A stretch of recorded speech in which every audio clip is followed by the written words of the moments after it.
So good morning and welcome to our biweekly Eastside Regional Action Plan meeting, where we discuss the impacts of homelessness on the east side of Santa Barbara. I am Landon Rank. I'm the Associate Director at SB ACT, and we're working with the city of Santa Barbara to host these meetings. I'm joined by Liz Stotts from the city. We are going to start with just a couple of general announcements, and then we will go to our community members to hear your questions or concerns before we turn to the outreach providers to share what they've been working on recently. So just a couple of general announcements as we get started. Just wanted to make everyone aware of upcoming events and meetings. As many of you know, there is a new navigation center opening in downtown Santa Barbara. We'll talk about this in a minute, but there will be a ribbon cutting on Monday, the 24th at 4 p.m. at the actual site, 621 Chapala Street. I'll share more details about the center in a few minutes, but just wanted to make that known.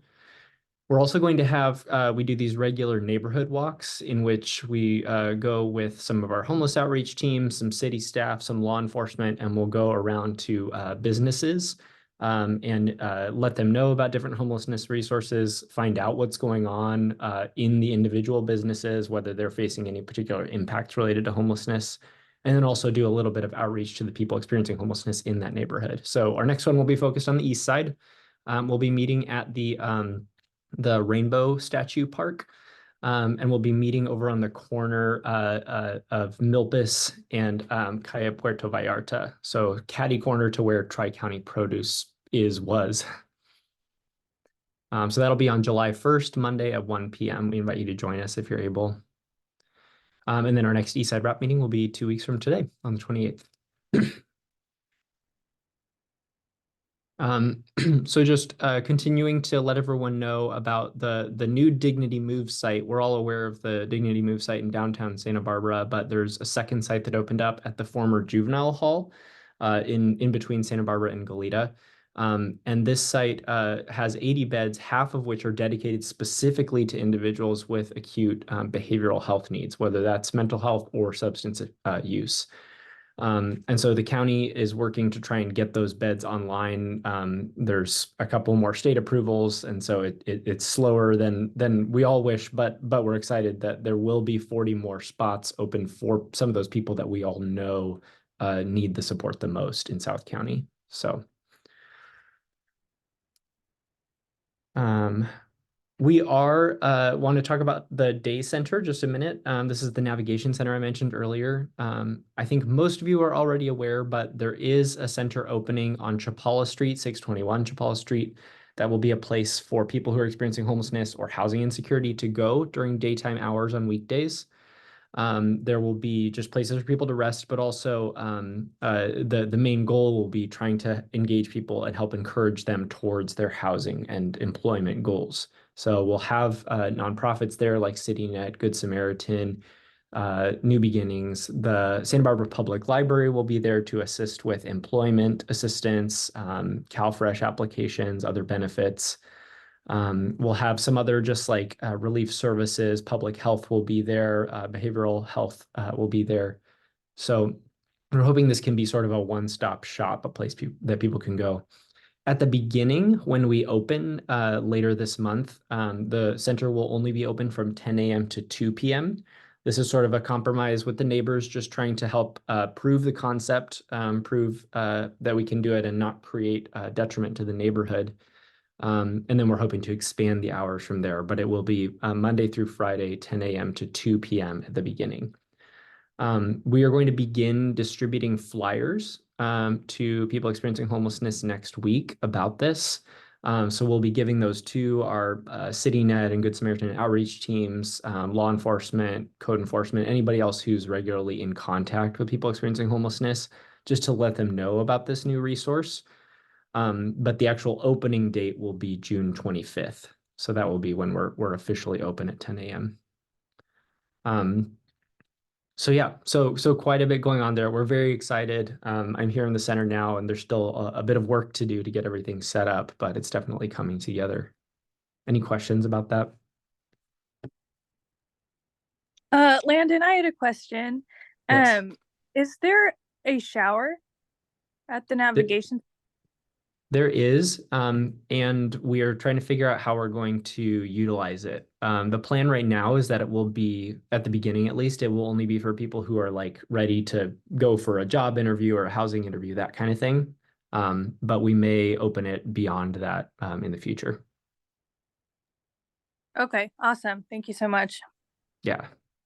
Landon, can you go through the process of trialing this and what you're going to present to neighbors and how they're going to make their whatever final decision as to your hours? I'm curious about the process. Yeah. So ultimately the city is the one that actually gets to decide the hours. The city is paying the rent on the building, so it's their property in a sense. Um, However, we want to sort of have a trial in which we are looking at how many calls for police are happening in the neighborhood. We look at how many individuals are being served in the neighborhood just to see whether it's increasing the presence of people experiencing homelessness in the neighborhood or if it's creating any other issues.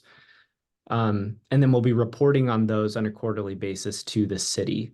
And so sort of based on that, then the city can, and I guess the planning commission will be the ones that can give us permission to keep expanding what we offer there.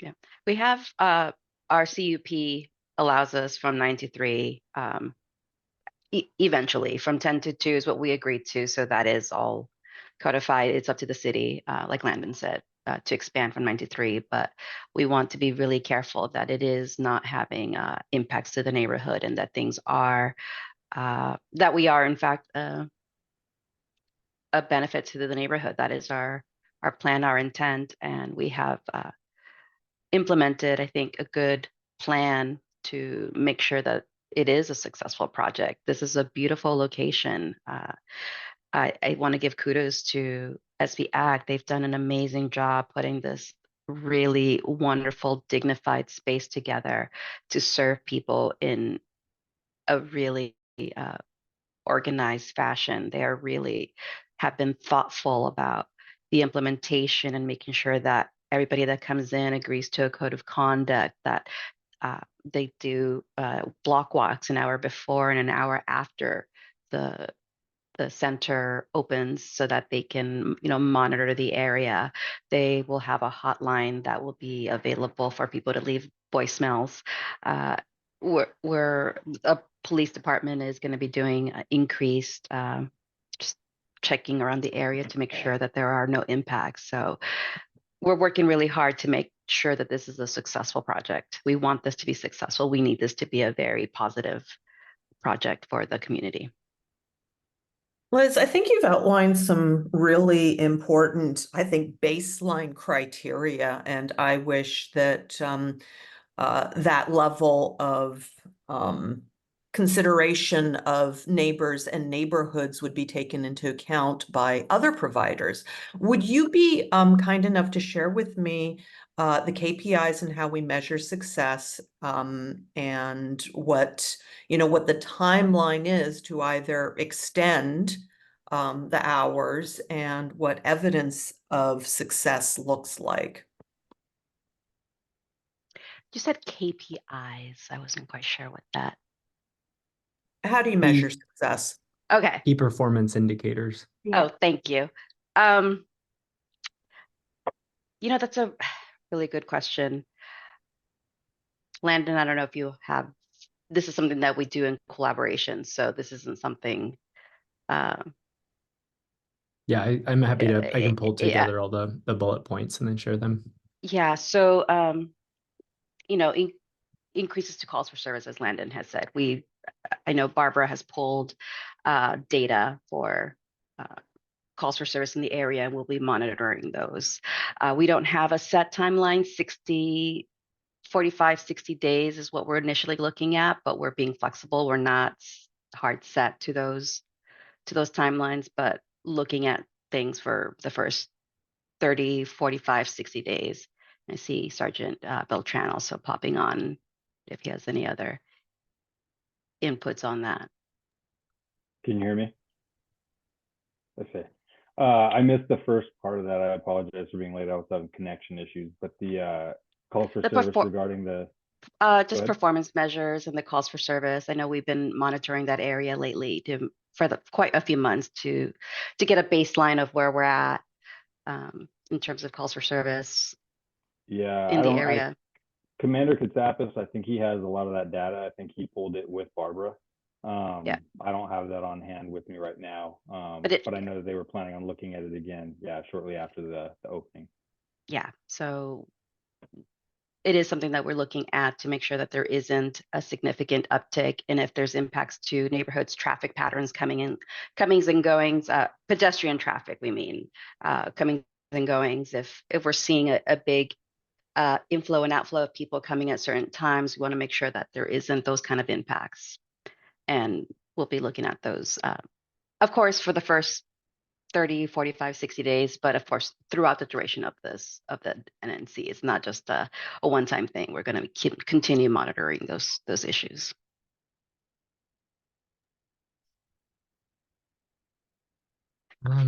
So thank you all. So we will, by the next time we meet, the center should be open already. So we'll be excited to share how it's going then. And we also do have to, we'll be providing reports to council on a regular basis on the outcomes of the navigation center in terms of people served, persons housed, observations, things that we've learned as we implement this project.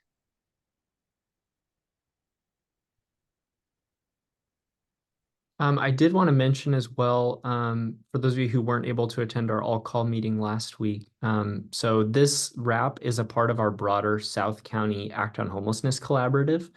So this is a coalition between the cities of Santa Barbara, Goleta, and Carpinteria, working with the County of Santa Barbara to try to address homelessness on a regional level. And so this collaboration includes these RAP meetings. We have one in Goleta, we have one focused on the downtown Santa Barbara area, and obviously this RAP. As well as some working groups focused on specific goals. We have some one-year goals right now, and then we're hoping to expand to some longer-term goals. But I wanted to note, I think of particular interest to this group are the top two goals there. We are focusing on behavioral health because we know that mental health and substance use are some of the key concerns in this region and in homelessness in general right now. So we have actually a list of 17, it says 15 here, of the top, what we're calling high acuity individuals, the people who are getting the most calls to police about them, or our outreach staff have identified like this person is in desperate need of some additional mental health or substance use support. And we're having some targeted meetings to try to figure out some solutions for those individuals. So right now, of that list of 17, one has actually moved into permanent housing and has been in there for more than 60 days. And another one is just waiting to sign a lease. So we still have 15 more to go, but we're happy to see that at least there is some progress with a couple of them. The other one is the vehicular homelessness is, as you all know, statewide, a growing issue. Many of you have heard our county and our city applied together for state funds and got an $8 million grant just in the last 2 months. And so the Safe Parking Program is working really hard to try and hire staff now, and they're going to be expanding a lot of their services. So one of our collaborative goals, working with the Safe Parking Program, is to try to identify more safe parking lots so that we can have places for people to go. At the beginning, we're just focusing on the RV spots because we're trying to get some of those larger vehicles out of the places that they shouldn't be, and connected with case management as well. So I just wanted to bring up those two goals. Chris, I see you're unmuted. Did you have a question? Oh, no. Oh. No, I'm sorry. I'm on my phone and I don't know how to work it on my phone. Oh, you're all good. You're all good. I'm not at home. Sorry. No, My you're good. apologies. So we typically report out the data on these goals at our all-call meetings. And so I'll send out the invitation to the next one. Our next meeting, I believe, will be in August, but I'll share the meeting at our next Eastside RAP meeting. All right, so with that, let's go ahead and open it up for some community questions and concerns before we turn to our service providers. Anyone from the community want to share anything? I do, but I don't want to dominate, so I'm giving it a moment for everyone else. Appreciate you. Hi, this is Susie. Good morning, everyone. Happy Friday. Just want to reiterate to the group. I know I sent a note out that we're really excited. We have a very large new hire orientation to support North County tomorrow, starting at 6:30 in the morning, and there'll be over 35 people here. So, and majority of those are going to be our new hires. So, just wanted to make sure that their first impression is a positive one. And so those that committed to help and make sure that in front of our building is clear and not displaying what we saw last week, it would be greatly appreciated. And just for the group, last week was pretty traumatic. We had a couple individuals come on to our property.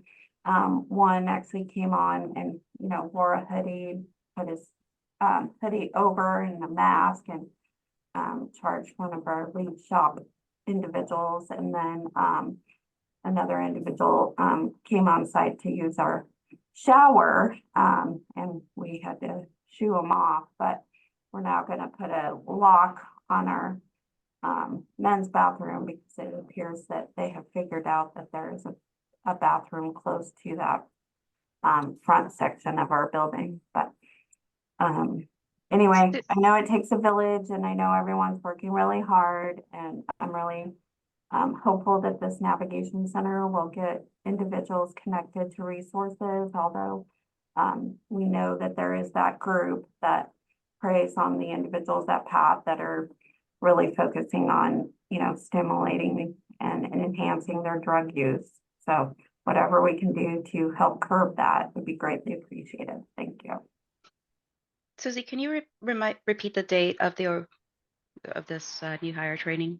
Tomorrow at 6:30 in the morning until about 4. And then did you call the police about the person with the hoodie and the mask? I did send Okay. them. Yeah. Okay. Thank you.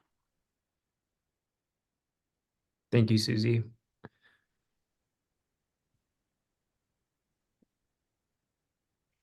Is there Nate, Sergeant Benteran, is there any, could we send an extra patrol tomorrow morning or send the weekend Yeah, team? I think I might have already emailed back with Susie, Okay. Commander Katsapis, and myself. I already have my team's already in the loop for tomorrow at least, and they're gonna try to get over there as much as they can throughout the day. They have other areas they got to check, but they'll be there in the morning, and then they'll check in throughout the day. So hopefully we can help curb anything. Thank you.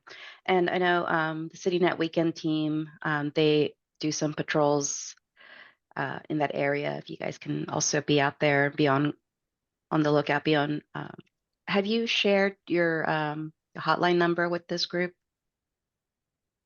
I know it's specific to the downtown, but for Susie, of course, we can help out with that if there's something immediate where it needs outreach. This is for outreach services only. If there's an individual that you think is in need of assistance, they can. Yeah, I'm not sure if we have. What's the name of the business? It's Marburg. Oh, okay.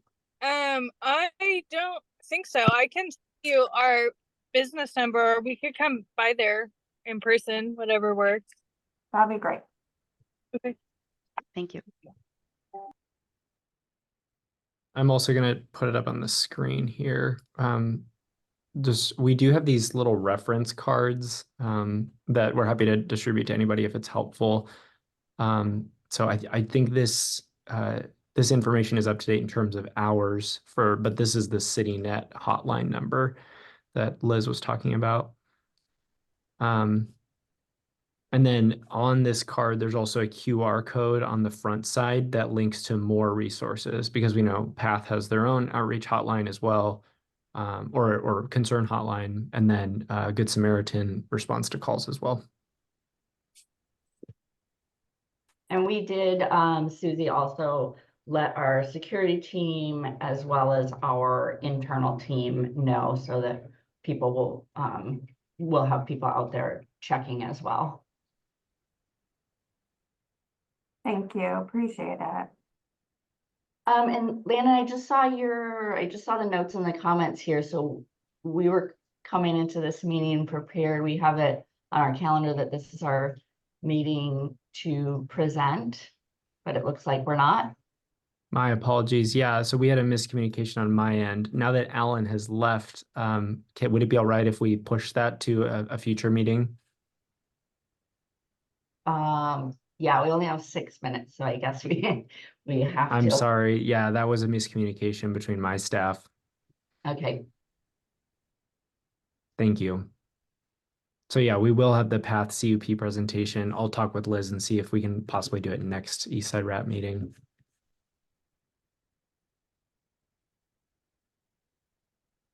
All right, any other questions or concerns from the community?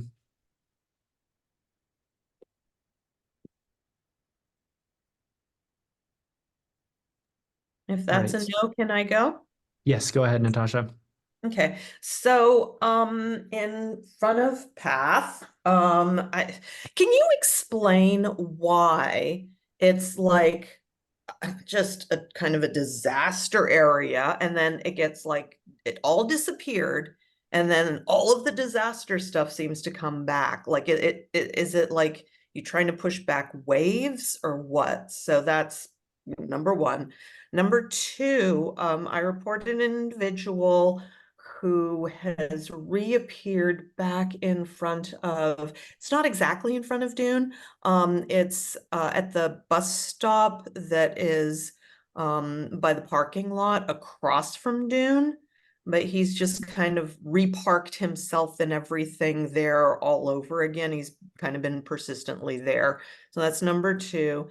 And number three, you guys are probably aware, there's a guy with I think it's mental health issues, wandering around up and down Milpas barefoot. He was in the middle of the street a few times. I've got a picture. I'm not sure who I need to send it to.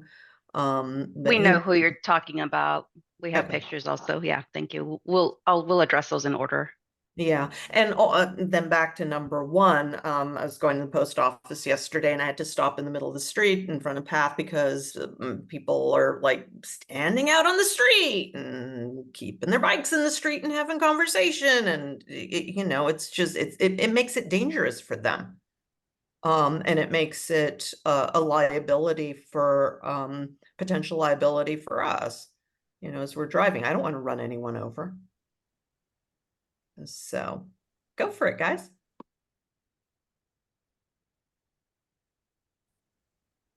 Think we'll start. I don't know, Liz, if you want to start, and I'll Yeah, jump on I with mean, you. I don't I don't really know what else to say that we has not already been said about people who hang out on the sidewalks. We have multiple teams of people who are out there ongoing. We work in partnership with the police department to clear when we see, or in partnership with the police department as well as the city, to clear encampments and things when we see activities that can be reported. We work in partnership with the police department to report when we see drug sales and use out there so that people can be arrested if that's what's necessary. Where our staff, our security, sitting at sometimes, like, there's a lot of people spending a lot of time out there, and like, unfortunately, we cannot control what adults do in the community. We do our best, and we feel the same. Like, we definitely don't want people blocking the sidewalks. We don't want people hanging out in the middle of the street, and like, go to city council, go to the board of supervisors. Like, we need more housing. And so we're all in this working as hard as we can to get people connected to services and to get people housed. And there simply isn't enough housing, and there's not enough places for people to go. And so until we have housing for every person who lives in our community, there will be people hanging out in areas where some of us don't want them to hang out. Liz, can you talk about the people that are out there, if any of them are staying inside path, what your procedure is for those people, what your process is? Yeah, if it's people, if we go out there and see people who are, so I will say one thing about right now, there is a memorial outside because somebody did just pass away. And so I know that there has been a few more, sorry.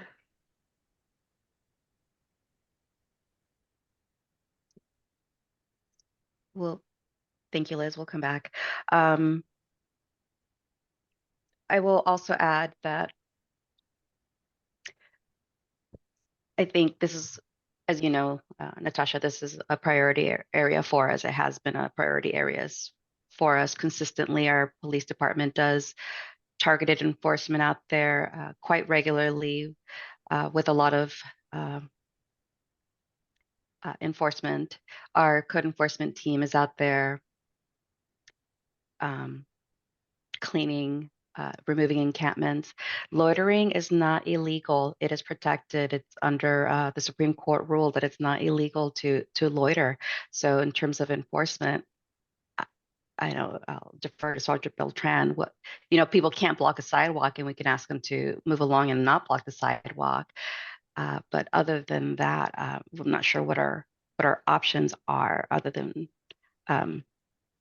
Natasha, if you have suggestions, Well, we'd love yeah, to I hear them. mean, if it was just a couple of people, it's one thing, but they're at the point again where they're blocking the sidewalks, they're taking it over and they're moving into the streets. And so, I mean, I wouldn't be on this. This is not the way I want to spend my Fridays, right? Even if it's once every 2 weeks. I don't want to be the person that has to show up and go, this is what's happening out there. And that carries over to your day center, right? People go by path and they're like, that's what's going to be happening in our neighborhood. No, we don't want that. And that's what we were screaming about years ago when this started. And it's just for us, it went from, I mean, a great idea, wonderful idea, best of intentions, executed so poorly. And now there is just so much time, manpower, time, energy, expense going to this um hole where, everything just kind of disappears and the difference doesn't seem to be made. Right. And like I said, I don't want to kill somebody, I'm, driving and there are people in the street. So when it's starting to spill over from full sidewalks into street, it's not good. Yeah, so I do think there is the element of not being able to move people off of private property that we talked about. When it comes to people in the road, we know we do have law enforcement, but they're obviously not always in the neighborhood. There is also we're hoping that with the day center, then we'll be doing a lot of outreach in that neighborhood as well to try and encourage people like, look, this is a place you can go. You will be safe. You can come and rest. You can just sit. So we're hoping that that provides an alternative for some individuals as well. And I'll make sure that we're getting those flyers out to that neighborhood next week. But yeah. I If I think could part just of it, sorry, just on uh, I don't know if it was in reference to like the police department when Natasha, you mentioned like pushing the wave or something like that, but just the last few days, my team in particular, we did have like a directed patrol in that area, where we spent pretty much most of our time down there every day. And we do that sometimes when issues start to accumulate and become such a big issue. And if we have the staffing and the resources to accomplish it, we'll do that periodically just to kind of like, I hate to say set the tone, but kind of set the tone just to kind of like settle things down and hope that everyone kind of minds their manners for a few weeks. And obviously sometimes it seems to come back, but we just don't have the resources to spend all day, every day down there.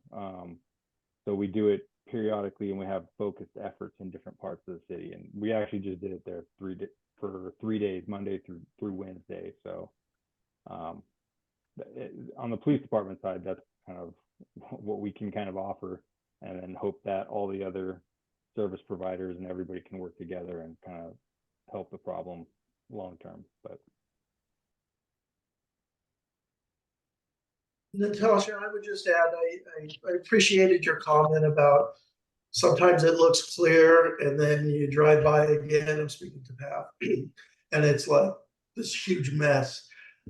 It baffles me myself. I'm out there quite a bit right now since we don't have a full-time outreach worker, and I have literally asked people to move out of the street, and they're very accommodating, but you walk back out an hour later and there's other people in the street.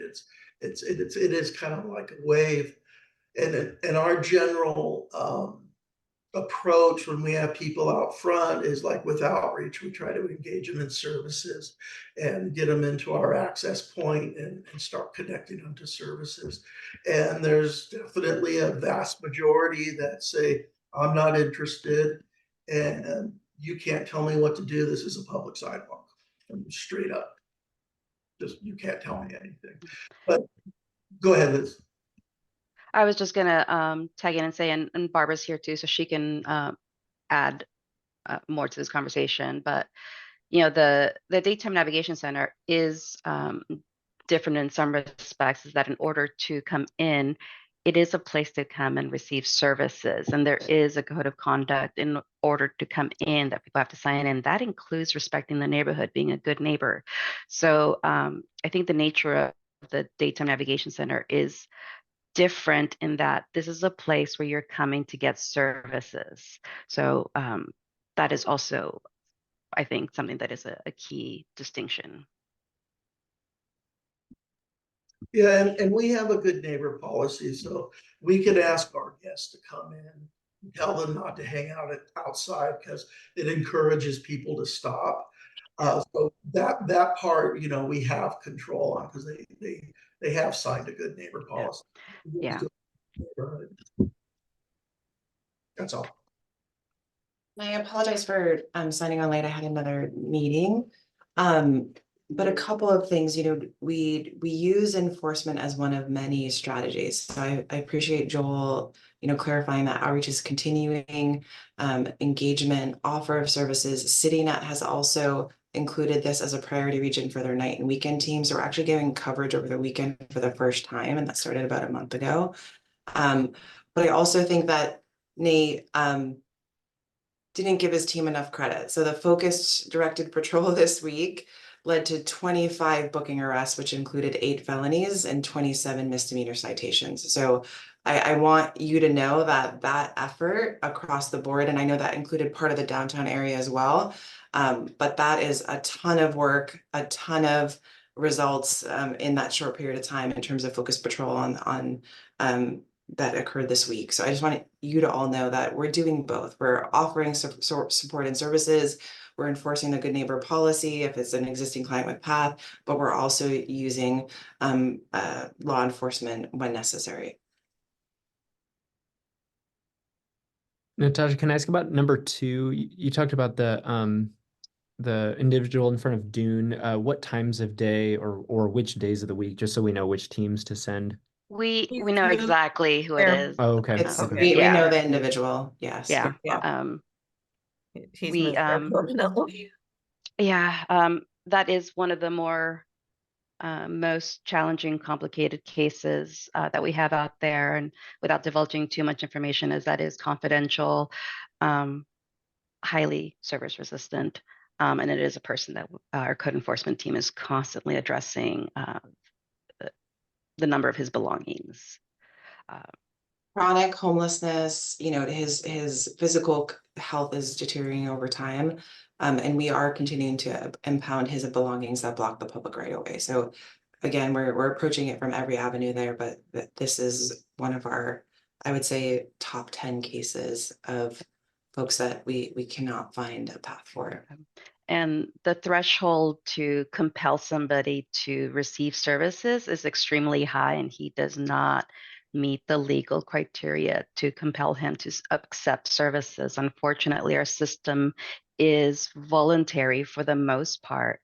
The ability to require somebody to accept services is very, very limited. And our staff here, the outreach workers, know all too well that there are so many people that no matter how many times we try to engage, there is that resistance to those services. And this individual is a heartbreaking case of one of those people that no matter how often you engage, he says no.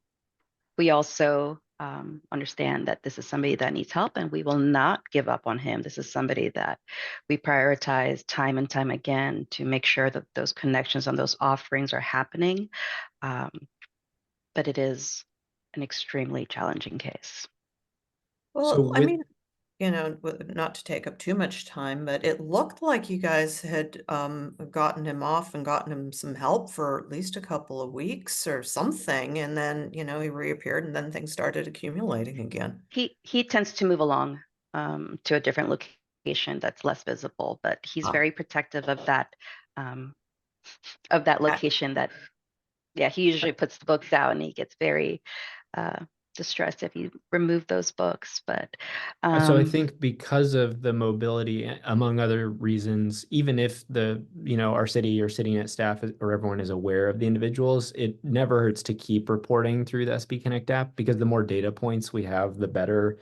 And maybe you see something one day that we don't realize that helps us figure out another pathway to serve the individual. So yeah, if you are taking photos, please feel free to send those in through the SB Connect app. I just put the link. You can do it online too. Thank you. I keep taking the pictures and then I get home and then I've got all my work to do and then I forget to Sure. send them. No, I get that. the other person you mentioned was the person that walks around barefoot. Yeah, there's a guy, I saw him walking down the middle of the street. I think Yeah. it was on Saturday or Sunday when there was the big sort of car parade a couple weeks ago. Like just down right in the middle of the street. And I keep seeing him just, you know, barefoot, wandering around, usually on the sidewalk, on Melpis. I think I've got a picture. I can Yeah. send that as well. We think that's the same guy we've been talking about for some time. I think, Barbara, he is also makes his way around state and downtown. It's not the same person. So I was actually going to have Natasha. I've seen him as well. Natasha, if you were able to send that photo to Liz and myself, that would be super helpful. I haven't been able to capture a photo when I've seen him. Okay. Yeah, You it's want me not to the same text it? person. Yeah, that would be great. Okay. If that's the easiest, please do that, and then I'll That would put it through our be easier. report. Okay, Yep. Liz, do you want to just drop your number in for me, please? Yeah. And Natasha, I'll text it to Liz. Just send it to me, and I'll share it with the Okay, team. okay, I'll Great. do that. Thanks. All right. Mm-hmm. All right, that's what I got. Thanks, Natasha. Thank you. All right, let's do some just quick check-ins from our outreach staff. We'll start with Olivia and CityNet. Sorry, took me a second to figure out how to unmute. I'm here with John too. We don't have a lot in the Eastside area. We have been checking the Calle Cesar Chavez underpass more the past couple of weeks. The beach area, East Beach there's been fewer people. West Beach, there's still been kind of the same group of people in that area near the Dolphin Fountain. The train station has been pretty empty. There's one person that we've engaged with a couple times last week. We didn't see her there yesterday though. And oh yeah, Dwight Murphy Field, we haven't seen too many. Yeah, that's about it. Thanks, Olivia. Let's go to Joel. Yeah, so as I mentioned, we're still actively recruiting for an outreach worker. So is about everybody else. So it's there's a lot of competition out there right now. So, but we do continue to staff the rescue mission access point as well as our own access point here. The folks here out front of the building, I really appreciate CityNet. I've seen them out there a lot. They've definitely stepped up and have been helping more with that area. But there's definitely a group of individuals that are service resistant. They're just not going to engage.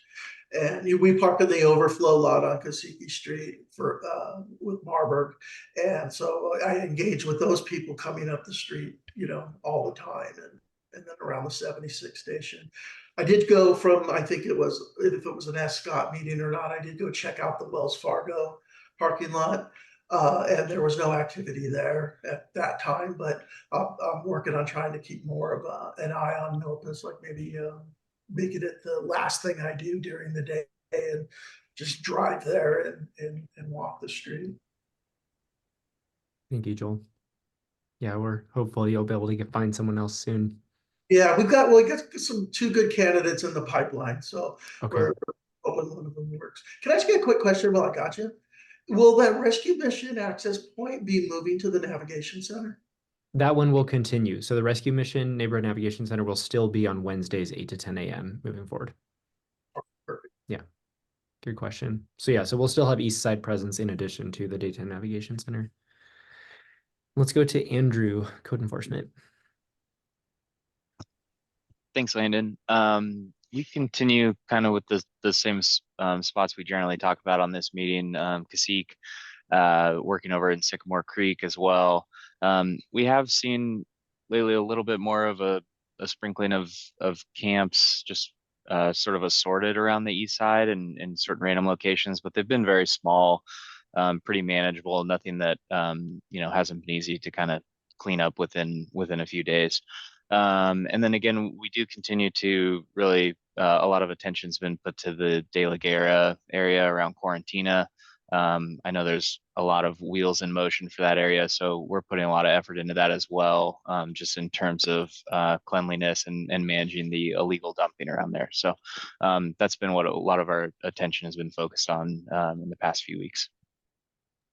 Thanks, Andrew.